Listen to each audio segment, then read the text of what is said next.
किसी ने सच ही कहा है कि कल क्या होगा ये राज है, पर जिंदगी का नाम आज है।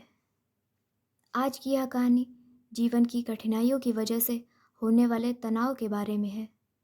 ये कहानी आपको तनाव से बाहर आने में मदद करेगी और हर परिस्थिति में शांत और प्रसन्न रहने के लिए प्रेरित करेगी।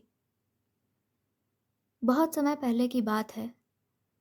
रामगढ़ नाम का एक राज्य था। वहाँ का राजा एक कुशल और न्यायप्रिय शासक था। उसके राज्य की प्रजा बहुत सुखी और संपन्न थी। उसके राज्य में धन धान्य की कोई कमी नहीं थी। प्रजा और राजा दोनों खुशी से अपना जीवन जी रहे थे।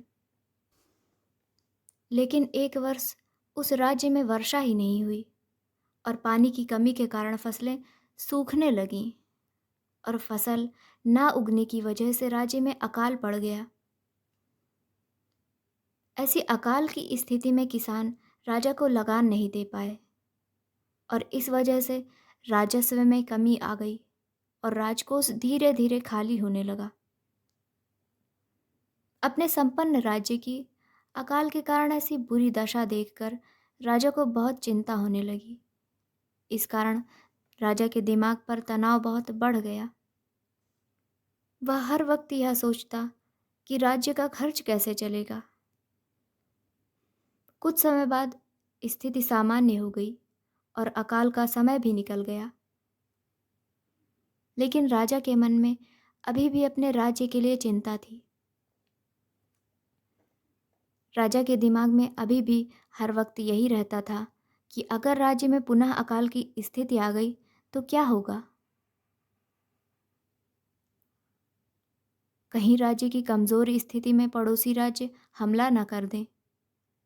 वह राजा इन सभी चिंताओं के कारण रात को अच्छे से सो भी नहीं पाता था और तनाव के कारण उसकी भूख प्यास भी समाप्त हो गई थी। वह अपनी इस हालत से परेशान था। राजा जब भी अपने राजमहल के माली को देखता तो आश्चर्य में पड़ जाता, क्योंकि दिन भर मेहनत करने के बाद भी वह सूखी रोटी भी मज़े से खाता और पेड़ के नीचे आराम से सोता था। राजा को कई बार उस माली की प्रसन्नता से जलन होती थी। एक दिन राजा के दरबार में एक महात्मा आए। राजा ने अपनी समस्या उस महात्मा को बताई और उनसे ये भी कहा कि आप मुझे इस समस्या को दूर करने का कोई उपाय बताएं। महात्मा ने राजा की समस्या को अच्छे से समझा और उस राजा से कहा, तुम्हारी चिंता की जड़ है तुम्हारा राजपाट। तुम अपना राजपाट अपने पुत्र को दे दो और इस समस्या से मुक्त हो जाओ। तभी राजा ने महात्मा से हाथ जोड़कर विनम्र भाव से कहा, परंतु मेरा पुत्र तो अभी 8 साल का ही है। इतना छोटा बच्चा राजपाट कैसे संभालेगा। फिर महात्मा ने जवाब दिया, तो फिर तुम अपना राजपाट मुझे दे दो और इस चिंता से मुक्त हो जाओ। राजा अपना राजपाट महात्मा को देने के लिए तैयार हो जाता है और पूरे विधि विधान से महात्मा को विशाल राजपाट सौंप देता है। इसके बाद महात्मा ने राजा से पूछा कि अब तुम क्या करोगे। राजा ने कहा, मैं कोई छोटा मोटा व्यवसाय कर लूँगा और उसी से अपनी रोजी रोटी कमाऊँगा। महात्मा ने राजा से कहा, लेकिन तुम व्यवसाय के लिए धन कहाँ से लाओगे। अब तो सारा धन और राजपाट मेरा है, इसलिए राजकोष के धन पर भी सिर्फ मेरा ही हक है। राजा ने कहा, कोई बात नहीं, मैं कोई नौकरी कर लूँगा। महात्मा ने कहा, अगर तुम्हें नौकरी ही करनी है तो तुम्हें कहीं और जाने की कोई ज़रूरत नहीं है। तुम यहीं राजमहल में रहकर मेरी ओर से राजपाट संभाल लो, क्योंकि मैं अपनी कुटिया में ही रहना चाहता हूँ। राजा भी महात्मा की इच्छा को उनका आदेश मानकर राजपाट संभालने के लिए राजी हो जाता है। अब तो राजा महात्मा की नौकरी करते हुए राजपाट संभालने लगा और महात्मा भी अपनी कुटिया में शांति से जीवन व्यतीत कर रहे थे। कुछ दिन बाद वे महात्मा फिर से राजा से मिलने राजमहल आए। राजा ने उनका सम्मानपूर्वक स्वागत किया और राजगद्दी पर बिठाकर उनके चरणों को धोया। कुछ देर बाद महात्मा ने राजा से पूछा, बताओ तुम्हें भूख लगती है या नहीं? तुम्हारी नींद का क्या हाल है?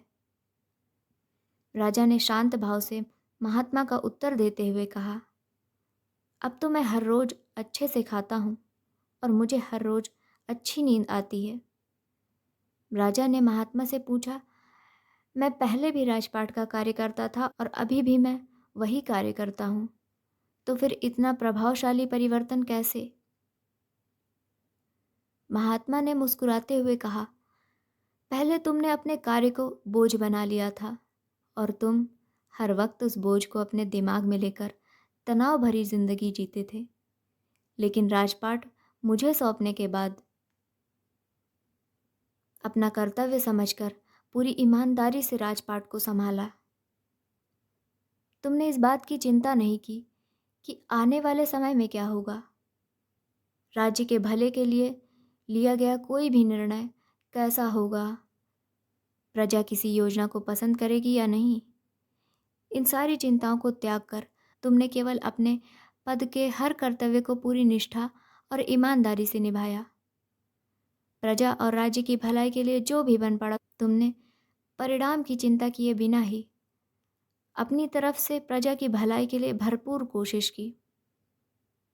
इसी का परिणाम है कि तुम भी अपनी प्रजा की तरह खुशहाल और चिंता मुक्त जीवन जी रहे हो। राजा महात्मा की बातों को सुनकर भावुक हो गया और हाथ जोड़कर उनके सामने नतमस्तक हो गया। दोस्तों, हमें अपने जीवन में आने वाली समस्याओं पर ध्यान लगाने के बजाय उस समस्या के समाधान को खोजने पर ध्यान लगाना चाहिए, क्योंकि तनाव से समाधान नहीं, समस्या उत्पन्न होती है। इस दुनिया में कमज़ोर कोई नहीं है, सब वक्त का खेल है और वक्त अच्छा हो या बुरा बदलता ज़रूर है। हो सकता है आज आपके जीवन में बहुत समस्याएं हैं, कुछ समझ नहीं आ रहा कि जीवन में क्या हो रहा है। आपको ज़िंदगी कितनी भी बुरी परिस्थिति में लाकर क्यों ना खड़ा कर दे, लेकिन मेरी ये बात हमेशा याद रखना, जीवन में कितनी भी मुश्किलें क्यों ना आए, पर उनका हल ज़रूर मिलता है। क्योंकि जब कोई समस्या जन्म लेती है तो उसके साथ उसका समाधान भी जन्म लेता है। इसलिए बीते कल के पछतावे में और आने वाले कल की चिंता में अपने आज के जीवन को बेकार मत करना, क्योंकि ज़िंदगी कट जाएगी पर मुश्किलें कम नहीं होंगी। तो क्यों ना हम मुश्किलों से मुस्कुराना सीख इसे जीना शुरू कर दें। वीडियो में अंत तक बने रहने के लिए धन्यवाद।